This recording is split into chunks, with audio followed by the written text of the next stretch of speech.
இந்த சம் கவனிங்க. என்ன கொடுத்துருக்காங்க? Test for the commutative property of union and intersection of the set. ஓகேவா?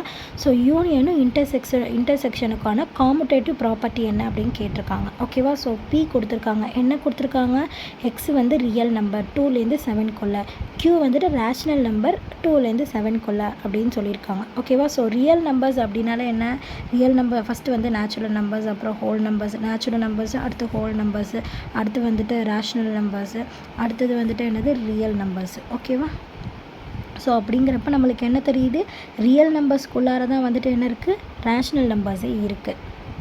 ஸோ முதல் நம்ம என்ன எழுதிக்கலாம்? பிங்கிறது வந்துட்டு என்னது? ரியல் நம்பரா? So B is a real number 2லேருந்து 7க்குள்ளே அப்படிங்கிறப்ப நம்மளுக்கு அதில் வந்து டெசிமல் நம்பர்ஸ் வருது, ஃப்ராக்ஷன் நம்பர்ஸ் வருது, இதெல்லாமே வருது. ஓகேவா? ஸோ வருது அப்படிங்கிறப்போ நம்ம அது எல்லாத்தையும் உட்காந்து எழுதிட்டு இருக்க முடியாதுல்ல, அதனால நம்ம டைரெக்டாகவே எழுதிக்கலாம் P is a real number அப்படின்னு சொல்லிட்டு எழுதிக்கலாம். ஓகேவா? ஸோ நீங்கள் இதுக்கு வந்துட்டு உட்காந்து நம்பர்ஸ் எல்லாம் போட்டு பார்க்கணுங்கிற அவசியம் இல்லை. ஸோ நெக்ஸ்ட்டு க்யூ வந்துட்டு என்னது? Rational number. Q is a rational number. ஓகேவா?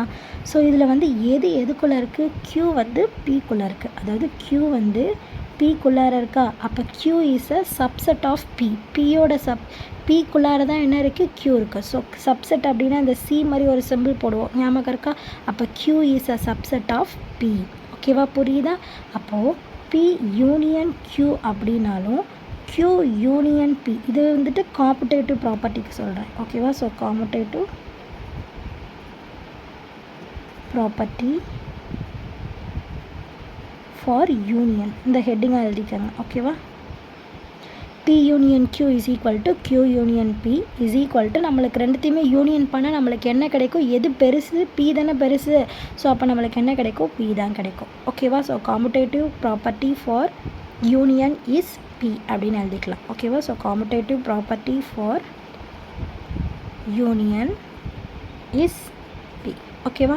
ஸோ நெக்ஸ்ட்டு வந்துட்டு காமுடேட்டிவ் ப்ராப்பர்ட்டி ஃபார் இன்டர்செக்ஷன் அப்படின்னு சொல்லிட்டு எழுதிக்கோங்க. ஓகேவா? ஸோ இன்டர்செக்ஷன் அப்படின்னு எழுதிக்கிட்டு, ஸோ இன்டர்செக்ஷன் அப்படின்னா என்ன? காமனாக P intersection Q is equal to Q intersection P. Commutative அப்படின்னாலே இது ரெண்டுமே எப்படி தான் இருக்கும்? ஈக்குவலாக தான் இருக்கணும்.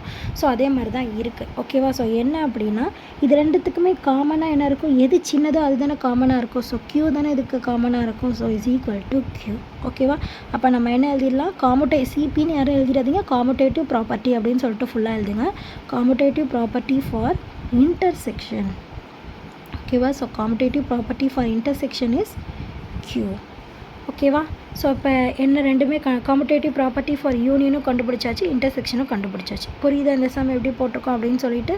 ஸோ புரிஞ்சுதுன்னா லைக் பண்ணுங்கள், புரியலனா என்ன புரியல அப்படின்னு சொல்லிட்டு கமெண்ட் பண்ணுங்கள். ப்ளேலிஸ்ட்க்கான லிங்க் டிஸ்கிரிப்ஷனில் தரேன், ப்ளேலிஸ்ட் செக் பண்ணிங்கன்னா எல்லா சம்ஸ்க்கான ஆன்சர்ஸுமே பார்த்து தெரிஞ்சுக்கலாம். தேங்க்யூ.